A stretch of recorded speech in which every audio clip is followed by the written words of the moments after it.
Welcome to One Leg Up, where we discuss how you can deliver the very best customer experience and how you can achieve zero marketing waste.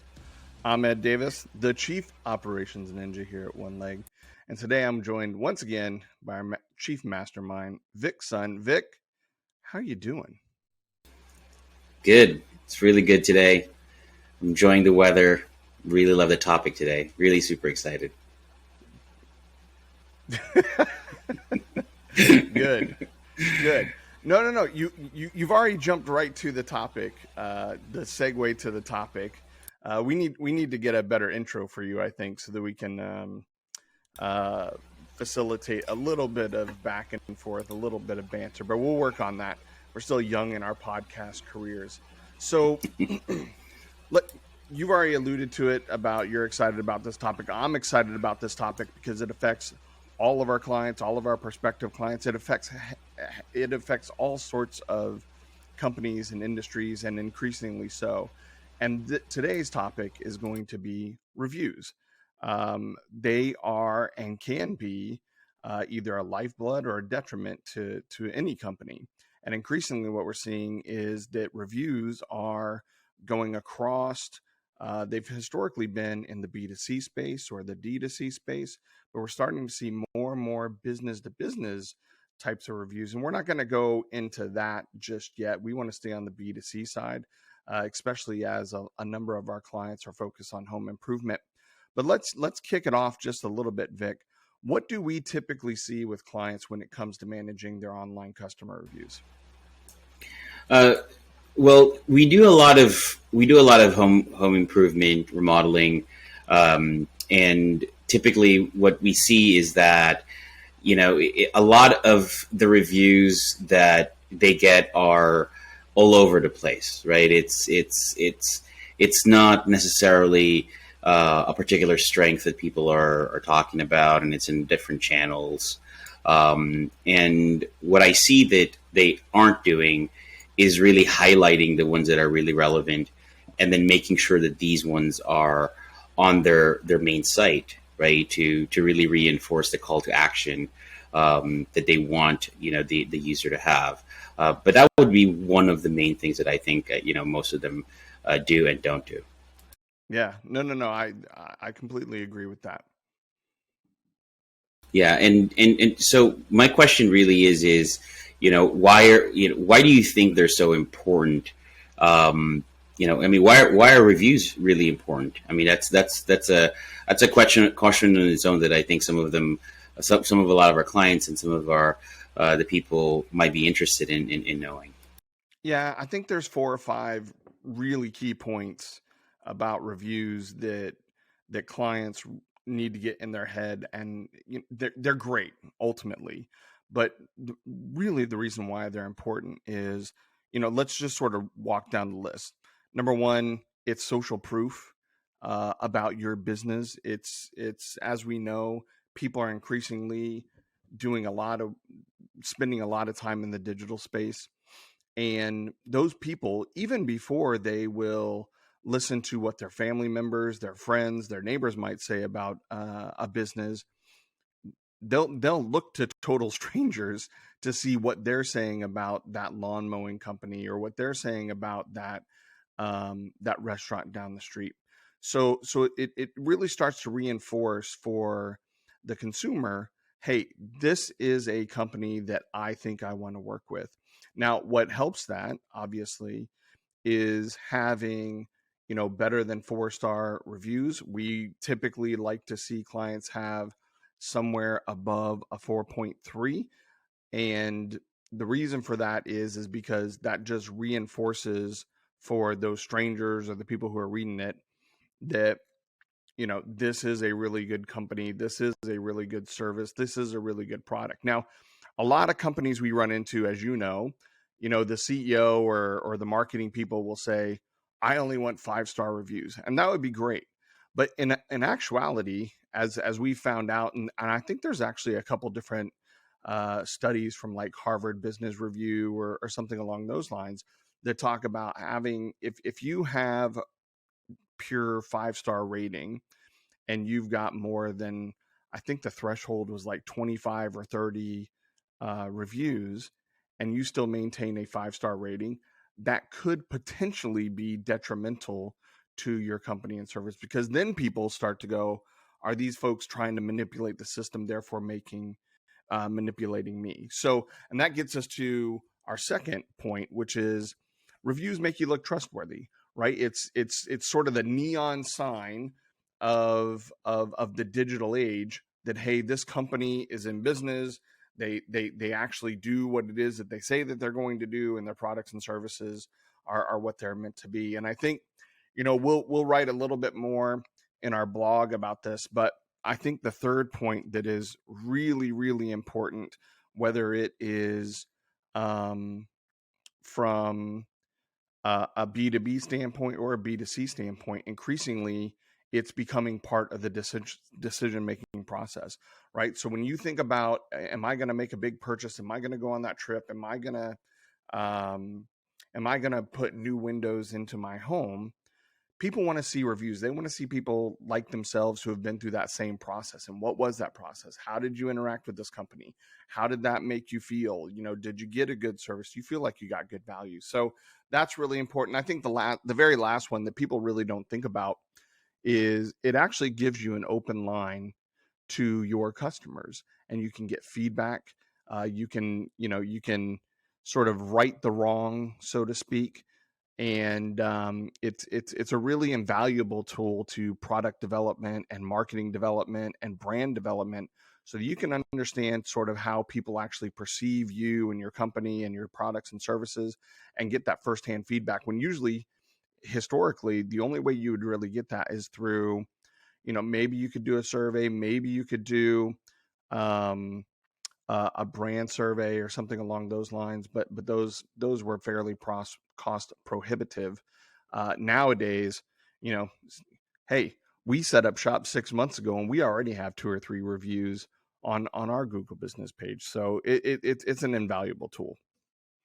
Yeah, and I think part of the concern that I have when I see in spaces like home improvement and remodeling and construction is what you had mentioned, where they're only putting the 5-star reviews, and it's an opportunity when you get a 2-star review or a 1-star review.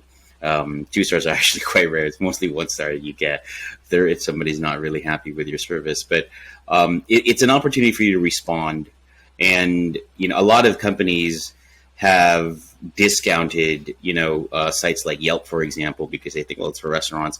But a lot of people use that because if it's close by, right? And they don't realize that they may have lost 1 or 2 customers a week. And that on its own, if you're averaging $10,000, I mean, you lose 1 or 2 in a week, it adds up to a couple of hundred to maybe even $1 million by the end of the year, depending on your product would be. And then you have a lot of people who get dissuaded by the fact that they see those and there's no responses. And to be honest with you, I think it's really because either 2 things. One, you've got their digital marketing agency who's lazy, who doesn't really push them to go, hey, look, we've got to address these things. And I know, it's tough to kind of go through all of those things one by one, but you have to do it. I mean, if this is your business, you have to do it. And the other thing I think is that, well, I always say, think about it this way. If you had 5 customers walk into your business, right? And the first one said to you, oh, I love the product, I love the service, really great job, guys. And the second one said the same thing. Third one said the same thing. And the fourth one said, you all are crap. You don't know what you're doing. I hate this. I don't like that. You didn't treat me right. You wouldn't just ignore them. You just wouldn't. Okay. So, Ed, what do you think are the these things that companies do typically get wrong when it comes to reviews? I think the biggest thing is ignoring them or hiding reviews or trying to delete them. You just shouldn't do that. Now, I think there are some instances where, it is right to hide a comment, and let's broaden that out just a little bit, right? It's not just reviews, because now people are doing so much more on Facebook and LinkedIn and things like that, that people leave comments And so, comments in their own way are a review. And so we do see companies and clients who like to hide those things or try to delete them and whatnot. And so some of that is fair. As you know, we have a client who, you know, it's unfortunate, but they do get some comments through Facebook that are confrontational for some reason, that are not grounded in reality. And so I do think it's right to hide those. But we also just had another client who, they got a comment to one of their Facebook ads where somebody said, "Oh, this company's horrible and beware and this and that and the other."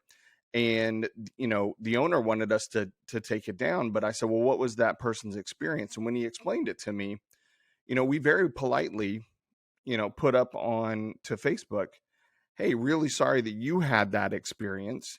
Here's our perspective. If you'd like to talk about it further, please shoot us a private message. We'd be happy to talk to you." Right. And I think that's what actually consumers want to see. They don't mind if you get a bad review. They don't mind if people make bad comments about you. What they want to see is, what did you do about it? Right. I say all the time, when I think about traveling and I look at a hotel or something like that, they don't have to have a 4.8 rating or a 9.8 rating or whatever it is from a consumer standpoint, and they certainly don't have to have the greatest reviews on the planet.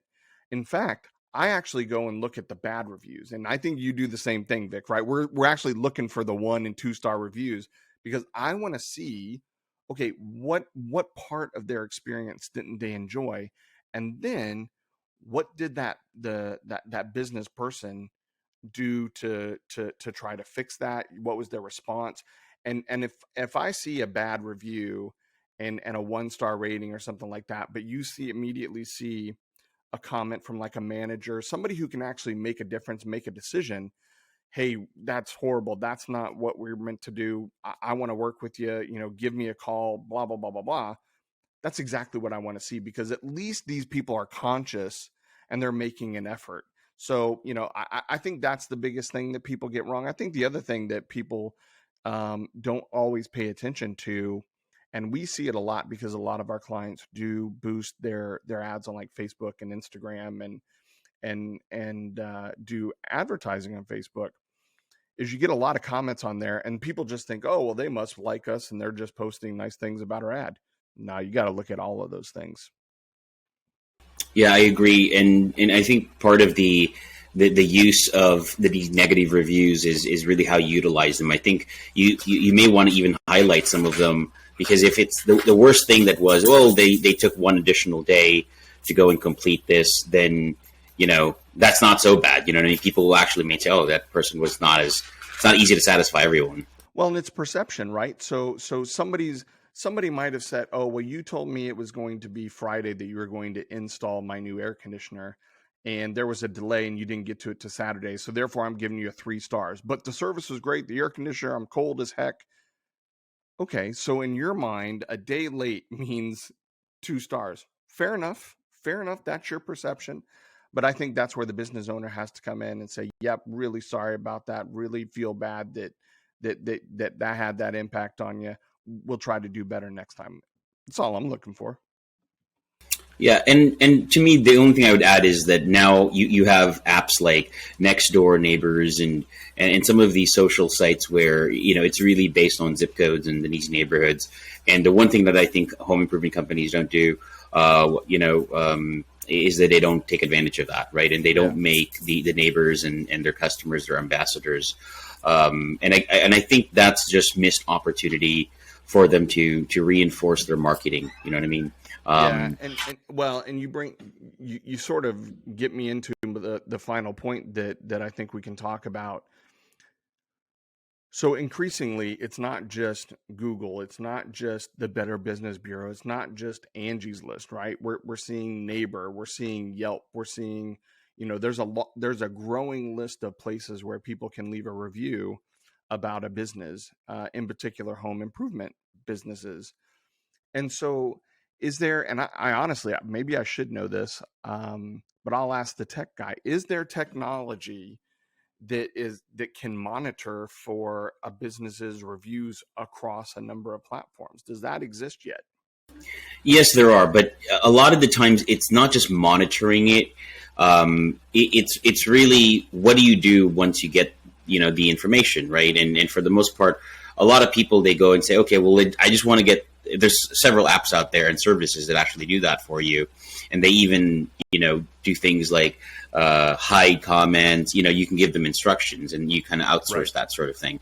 But I think that, and if you get to a level where it's really a lot, then that those services might work out for you, or those particular apps. But I think it's you really listening to what people are saying. We have a little piece of technology in Ghostwriter AI, which is NLP, that actually provides you with intent and semantics, right? But I think what business owners need to realize is that don't focus too much on the 5-star versus the 1-star. It's what's being said, right? And you need to quantify that. And there's enough AI technology out there, NLP, and again, some reviews where you could put this into text, get all of the information, verified based on your personas or your company or user personas, and then find out, well, these are the things that people are actually saying about the company, about our services, about our products. Because people, business owners tend to get hung up on, well, I've got 300 5-star reviews and I've got 65 of these ones that are less than 5.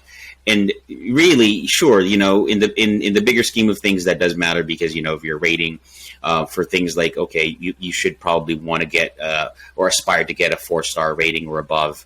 But the reality is, if you really do want to provide 5-star service, remarkable service, then you've got to listen to what people are telling you, and then you can provide that remarkable service. The service and the product that people can remark on. Yeah, no, and there's a lot to dive into here, right? Obviously, we're going to have to do a second follow-up podcast on this topic, and I think we could. Yeah, I think what would be really interesting is to bring some people on and talk about technologically how you can automate some of this stuff, because for some of these businesses, these bigger dealers and manufacturers, you're potentially taking on hundreds of reviews in any given week if you think about it from a national standpoint. So it'd be really good to have a chat about that. Right, Vic, that's it for us today. We hope you've enjoyed our chat and learned a couple things. As always, we here at One Leg believe poor marketing pollutes the planet, and that business is full of tired, outdated, indistinct, unremarkable, and underperforming marketing that sucks. But what sucks even more is that many companies have forgotten the most important thing of all, the customer. And we're on a mission on behalf of our clients' customers to change that. To learn more, go to zeromarketingwaste.com, where you can subscribe to our blog and this very podcast. You can also find us and follow us by looking for the flamingo and the One Leg handle wherever you socialize online. Thanks, Vic. Talk to you next week.